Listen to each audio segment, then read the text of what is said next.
Hey kids, it's time for Dango Duo! Hey Kitty, Hi Max! what are we reviewing today? This week we decided to take a break from anime and review the game Zanki Zero, Last Beginnings. Zanki Zero? I heard on the internet that SJW censored that game because they hate video games. No, that would be stupid. Anyone who believes that is an idiot. That's pretty good. Thank you. Hey guys. Welcome to a timely review. Zanki Zero is a relatively new game. We're like on the timeline. We kind of are. We got this game on release day and we beat it. We have like 60 hours in the game. We are on the way to platinum. So close. So we thought, hey, let's have a couple weeks of Zanki Zero. Woo! We are gonna have a review today. On Sunday, we're having beginner tips because there's literally no videos on the internet about this game, and we have had to look at Reddit for advice. My God! And that's how you know things are dire, when we have to look at Reddit and game FAQs. And game facts. Which was actually the most useful one out of those two. So, let's just not waste any time and dive right in. Kitty, what is Zanki Zero, Last Beginnings, all about? Zanki Zero, Last Beginning is a 2019 game developed by Landcars and published by Spike Chunsoft. The story follows the point of view of 8 survivors in the ruins of what remains of the world. The group quickly learns that they are human clones who age at a rapid pace. With only a lifespan of 13 days before having to be reborn, they explore the various dungeons and seek to find out what happened to them and the rest of humanity.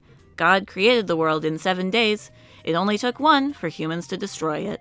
And that's the gist of it. Pretty much. At its heart, Zanki Zero is a dungeon crawler with a heavy emphasis in storytelling. Yeah. So let's do as we always do, and begin with the good. Kitty, what did you enjoy the most about Zanki Zero? I kind of stole your point, but I really like... This is fair. I really love the writing in this game. It is incredibly surprising. We're going to talk about this a lot more in the spoiler zone next week. Next Friday. But having just come off of finishing ZTD, no spoilers for ZTD. That is Zero Time Dilemma, the last game from the Zero Escape trilogy. It really shines. The story really shines in a way of like being completely like well told, good beginning to ending, good entire experience of storytelling. The writing is funny. It has made us laugh multiple times. Yes. One of our favorites is Extend TV, which we referenced at the beginning of the review. Mm-hmm. It is always constantly evolving, surprising us. And just as you think, oh, this format's going to get boring real quick, they change it up immediately, and then they're like, yeah, it's fine. We're just going to have a bunch of fucking jokes everywhere.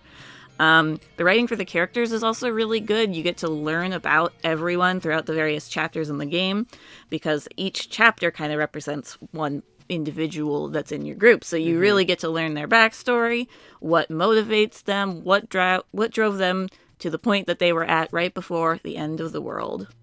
The one thing that is not often brought up regarding this game is that every chapter you shift point of view to a different character in the group, and that's really cool because you actually get to be inside of their heads for a little bit, and the narration changes. And then the story later plays with that, because it kind of like turns out, you know, in Danganronpa-esque fashion, in Zero Escape-esque fashion, there seems to be a betrayer hiding amongst us, and the game really plays with who was it that is, you know, the one of us that doesn't belong here. Yeah. And from the first chapter till like the 6th chapter, it really plays with that. Absolutely. Until you get the answer. Yeah. And if I can just light in really quickly, because I also love the story. It's so good. But the one thing I want to say is that, like, again, coming off of CTD, Zanki Zero has, I think it's the strongest finish of any video game we have probably ever played. In quite a long time, that's for sure.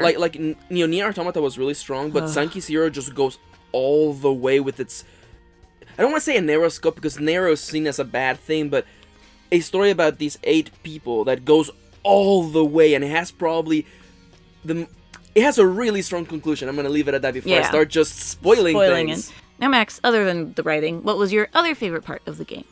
Well, the gameplay loop is very satisfying. This is a survival game. So you have, in higher difficulties, you have to manage feeding your people by to restore stamina, managing your health, managing your bladder. You actually have to go and pee. My God. Or otherwise your characters will piss themselves and give themselves a horrible debuff. And you have stress as well. So just being around the monsters that show up in this game, because you're gonna see B-roll and it's all goats for the very first floor of the game, and let me tell you that that doesn't stay like that. It goes quite and quickly. Just being around the creatures gives you stress, and later on the game plays with that, and the stress to bladder to stamina management in the game is fantastic. That loop is so satisfying, and it's so hard at the beginning, but as you keep going, like it sort of like balances itself out to be like, all right, this isn't as stressful as it was because we're dealing with other things now. But the systems are still there, so you're still having to manage the whole, okay, we are able to make food now, which is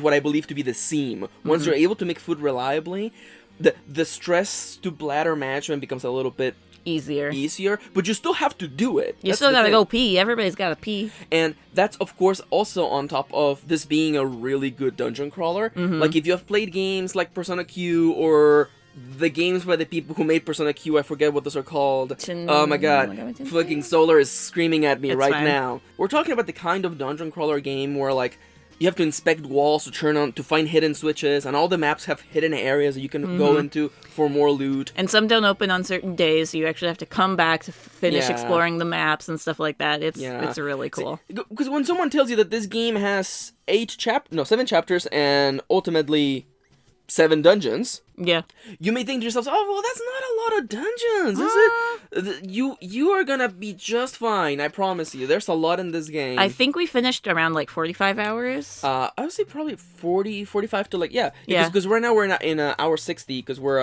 working on the Shigabanes, which we haven't even talked about. I know. You know what? And I'm gonna say it right now.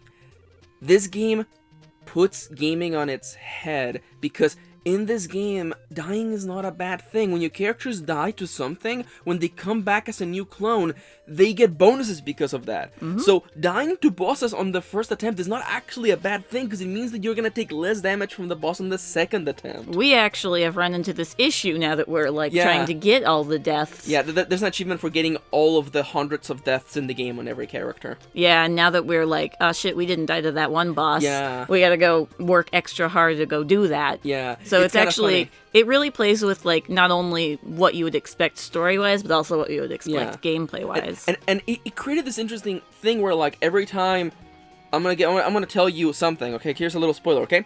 There are fucking mimics in this game. Oh god. And like every time I'm like, oh, it's a fucking mimic, and a character would die, I would be like, oh, that sucks, but then I would be like, well, now they won't die to mimics next time, so I guess that's fine. Now they won't get one shot by a mimic coming at you and fucking biting your ass. So it's one of those things where you're like, there's always an upside to dying in this game. Yeah. And even though you use score to respawn, the game just hands it to you like it's candy. I assume in the highest difficulties it's a lot more strict with score, but I don't know. I believe so, because like in the higher difficulties it took half our score to go back to base. That's true. So I'm assuming in the higher difficulty score is a little bit more of a valuable resource, but like level 3, level 4, don't worry about it. Well, while on the subject of difficulty, this game has by default 3 difficulties, 1, 2, and 3. 1 we don't recommend because it's all just for story. There are no monsters, and the bosses don't do any damage to you. You can't die, pretty much. You can't die. It feels like a wasted opportunity. We are always open for more accessibility in video games, okay? We love easy modes in games where people can actually experience it. But we actually feel that the easy mode in Zanki Zero is actually a bit of a letdown. It kind of takes away from the whole experience. It takes away, because part of the game is a survival. Something like a little bit easier difficulty 2 would have been fun. We played at difficulty 3, which is actually hard. Yeah.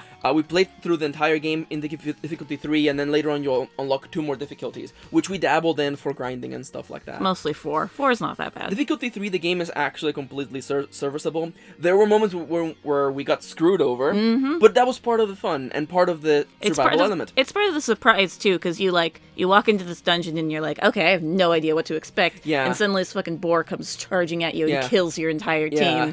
That's kind of part of the experience. It's part of the fun. Yeah. And I love the transformation in our work process, where at first we're like, ooh, a switch, let's press it. Ooh, a door opened up somewhere, let's go find it. And then, like, 6 dungeons in, you're like, a door opened up, and I'm like, no. You're no. like, don't press that switch. There's a trap there. Don't press a switch. Don't step on that. It's like a door opened somewhere. Oh, I no. hate that because it means there's monsters leaking out of that door The somewhere. mimics are hopping out of there. The final dungeon, the game just fucking fucks with you. Yeah. The game is very fair and doesn't lie until the final dungeon. Until the last dungeon, which is it's fair. If you're gonna lie somewhere, lie at the very last dungeon. at the biggest, baddest dungeon. Now, Kitty, Zanki Zero is not a game without its flaws. And here at Dango Duo, we like to look at the things that we consume objectively. The things we liked and the things we did not like. Let's talk about the bad. Or, as Mira would say, bad. Because she's a sheep. My bad. It's kind of a nitpick because we're going to just collaborate and listen on the same one. My nitpick is about the character Yuma, who, like, at first you see her and she's plus-sized. A plus-sized girl in a Japanese anime video game. What the hell is happening? Unfortunately, a lot of her character boils down to yum yum num num, eat food, eat food. And even after you kind of get her story, she's still a lot about eating food. It makes more sense after you get her story in Chapter 4, but also, like, she's still just, like, kind of a one note. And people are going to be like, she's not one note, but she kind of is. She kind of I is love her. Listen, but Yuma's one of our favorite characters. But not because of the fact that she eats, but because of the things outside of her one-note characterness. Of what they try to be like, this is her character. And we're like, no, clearly it's not. And they do a better job towards the end of just kind of forgetting about, just being like, yeah, she eats a lot, but also she's like this badass and, head of the family and shit like that. Yeah. So they kind of, after her story, they kind of brush it to the side. But until then, you're pretty much like, all she does is eat. And that's the joke. Which is a shame because fat. Why can't a plus-sized character exist in this world without having to be about food? And about being fat. Yeah. That's because Japan is doing its best, but they're still a little bit Talking behind. about Japan not doing its best at all. Okay, we gotta get this out of the way. Okay, Roll up your sleeves, kids. So I am rolling up my sleeves right now.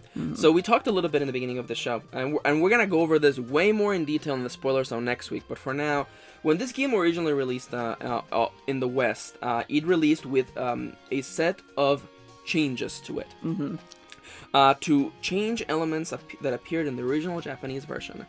This censorship involved changes to the sprites for the main character Sachika, and the removal of the bedtime scenes, including the children version of characters. As we mentioned in this game, you go from being a child to being an old person, and then you repeat it as you die. And we mentioned that there are buildings you can go to, and there's bedrooms. You can bunk people together, and then they can have like little sleepovers. It's fun. Like Fire Emblem events where like, hey, they're spending time together. And now they're gonna get married. And the really cool thing in this game is that like there is events for every character sleeping with every character. Yeah, every character has 3 events that are just like regular getting to know each other events, and then 3 what they call bedtime events. But they're actually sex scenes. Listen, you get one background sprite of the character being in a very evocative pose, and you get with no clothing, basically. What basically is softcore porn music in the background. Yeah. We could even have it in the background right now if may. people want to get a feeling for, hey guys, welcome back to Dango Duo. Hey. So we might even have a screenshot of one of those, of what one of those looks like. We do have some of those screenshots. So those are the screenshots. Now, I want you to realize that for every single one of those, they made originally made 4 sprites of each of them. Because there were one for every stage of life. Now you may be thinking, wait, they had a sprite for the children? Yes, they did. Yes. Because Japan can't help but fuck up every once in a while. This shouldn't have been in the game to begin with. The fact that those scenes are in the Japanese version is fucked up, and the fact that there are people who want to uncensor the Western version and want to have scenes where you are. Where 2 characters are having sex as children, or with children, or there's an adult and a child, which is even more disturbing. And that's fucked up. And this right here is the thing that I hate the most about Zanki Zero. The fact that I would love to be able to recommend this game to everybody wholeheartedly. We would love to. But this, once again, it's fucking anime, and it does this gross thing of appealing to a very subset of gamers in Japan who and you know what? Let's not mince words. It's the fucking pedophilia thing. It's fucking jerking off. It's the fantasy of having a little child. Let's not fucking mince words. And the worst part of it is that in the Western version, we don't have the sex scenes with the babies, okay? And it's fucking great. We don't have that, and it's great.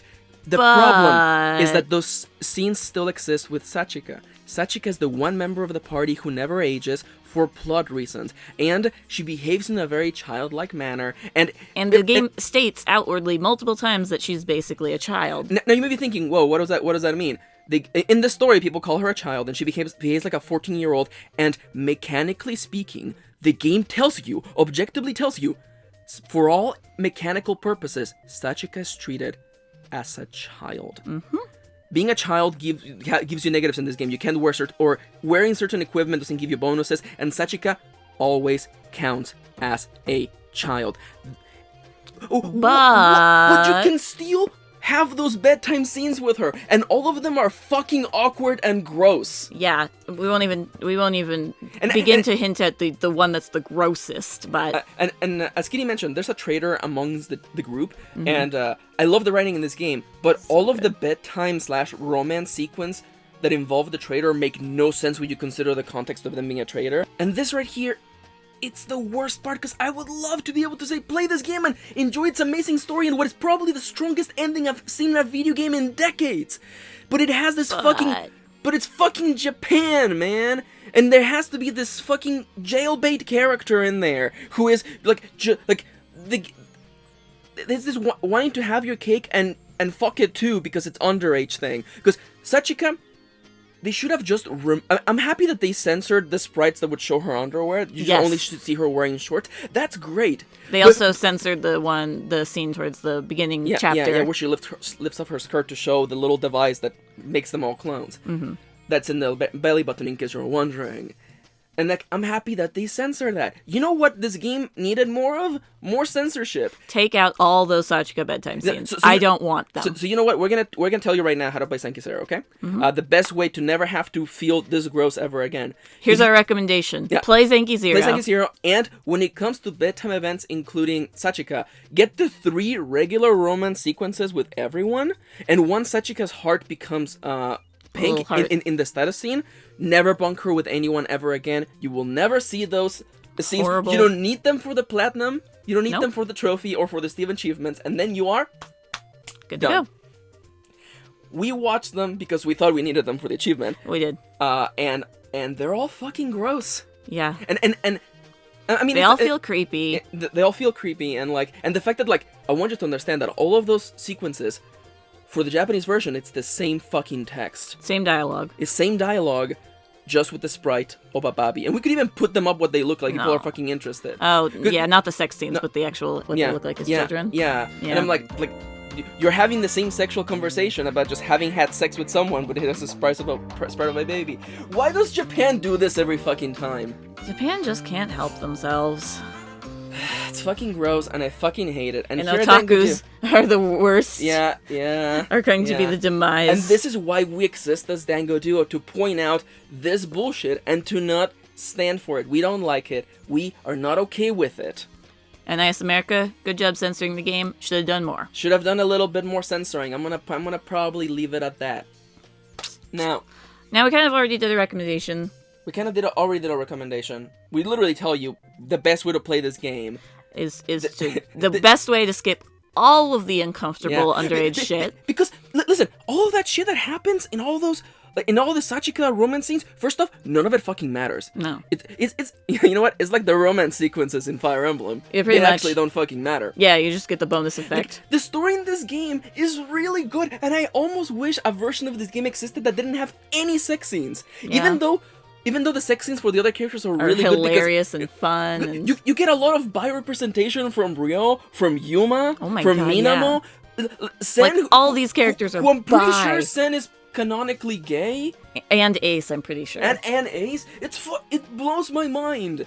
And it's just, I wish, and I'm so fucking mad. I wish the bedtime sequences involving Sachika were not in the game. If they weren't, I would be shouting from the rooftops, buy this fucking game, because no one's talking about this game. Yeah, this game has flown under the radar for most people, despite in part because of the quotation fingers controversy. But also, it's a game made by some of the same people who worked on Danganronpa. It's not the director, because he's working on something with the Zero Escape guy, but it's some of the team from Danganronpa, and you can see that kind of inspiration, the light of that, But this game just...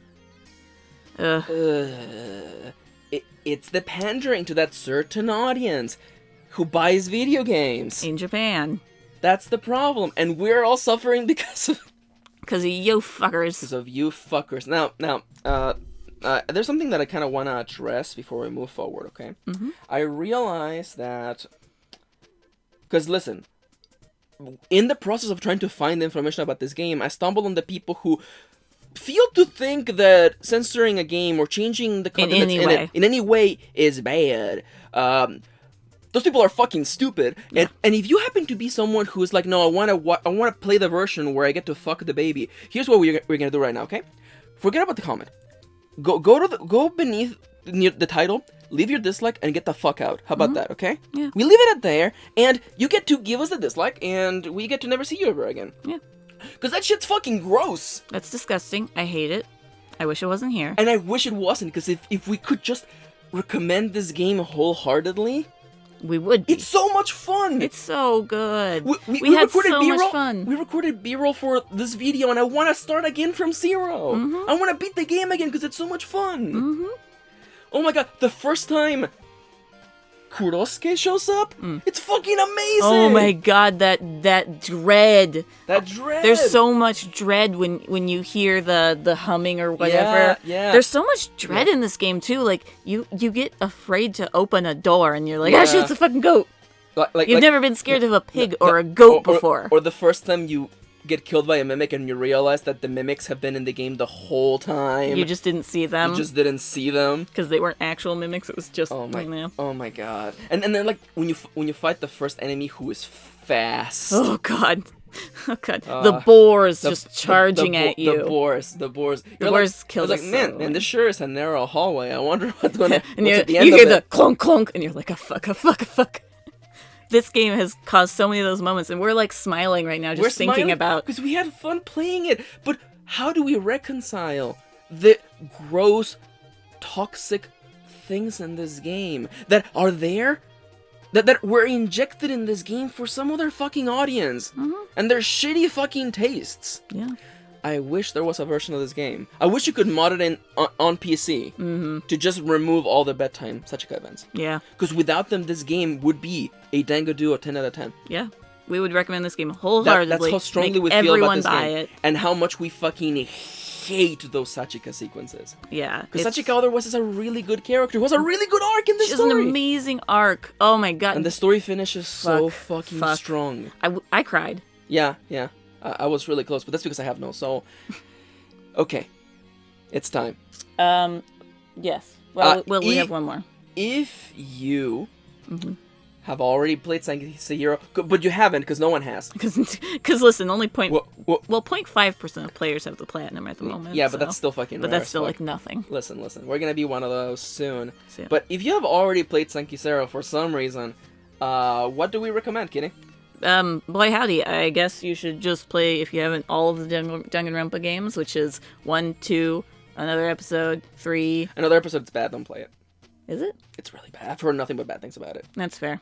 It's also not because Danganronpa, it's about investigation, about trials, and about fucking visual novel scenes. And another episode is a beat 'em up, pretty much. We didn't even talk about how Zanki Zero has a novel that you read oh my in god, chapters. It's so good. That was one of the like low parts of the ending, is that didn't come back in any kind of way, really. But I mean, it was a fun ride. Yeah, it was still a fun ride. But it was what you were building through the whole thing. I would have hoped that we had seen her. Yeah. Okay. I'm not gonna say anything else. That's too many spoilers. That was too many spoilers. And also Zero Escape, 999, Virtue's Last Reward, and Zero Time Dilemma are also games along the same feel. A mystery that you untangle. Yeah. Now, hey guys. Sorry for this very long one, very ranty, but we're mad. See, I'm developing a new scale of like the anger that we feel is not coming from being YouTubers who's like, oh, the epic fail, the Sonic trailer's so bad. Okay, listen, don't make fun of Jim. Like we no, I mean I just love saying Triple A. That's fair. But like Like, we're not that kind of YouTubers. We don't do that. Like, we're not trying to get you here to get you riled up or to see the to fucking... clickbait you. Or yeah, own the libs. Which is that's stupid. That's stupid. But, like, we are mad about Zanki Zero having this shitty thing in there because we love Zanki Zero and we've had so much fun in there. And we're still having fun 60 hours in. Oh my god. It's just that bad leftover aftertaste in your mouth of being like, it would have been perfect. It's like you had a great meal, but right before the final course, the chef decided to spit on it. Yeah. And you're like, well, still really good, but you spat on it, man. That's just rude, man. Did you have to do that? Did you? The answer was no. The answer was no. The answer was no. But the great thing is that you can actually enjoy this game and not feel gross by just never doing the bedtime Sachika sequences. Yeah. And you're done. And that's it. And that's it. Hey guys, we're Dango Duo. We do anime content and Let's Play stuffs every week. If you want to support us, there's links in the description down below. The #1 way to do so is through patreon.com/DangoDuo, where you can watch videos early like this one and get access to other things and a shout out like the following people: Alexel Hoshi, Amelia, Angela, Erasos, Lier, Luna, and Sound. Sound. This is so bad. I realized Sound was following me the other day on Twitter. Actually, it was today when I posted that photo. I was like, oh, look, it's Sound. Yeah. I think they've been following me for a while. I'm so sorry. Yeah. And the worst part is that they won't hear about this for like 2 more weeks. You realize that, right? Yeah. Hey guys, we love our followers, and I hope that if anything, we showed you a game that you hadn't heard about because no one's fucking played this. Because the only thing anyone has heard about this game is that it was censored in the West, and honestly, for the better. It needed more censorship. Listen, I read through those threads because I just wanted to find out information about the game, but everything anyone was talking about was a censorship, and people had no fucking clue what got censored, and we're like, oh, the SJWs are ruining games because they hate games. We went and looked up what actually got censored. It's the exact same fucking thing. Literally. No, it's on YouTube. You can see those bedtime scenes, and it's the same event with the baby sprites. Who the fuck wants to... Jesus fuck! Japan, stop! If you want to fuck a baby, get the fuck out of here. We can't end the video there. Listen, that's how I feel. Dango Duo, hey kids. If you know someone who wants to fuck a baby, that's tell them to fuck no off. good. And don't forget, illuminate a brighter future for humanity. Bye-bye!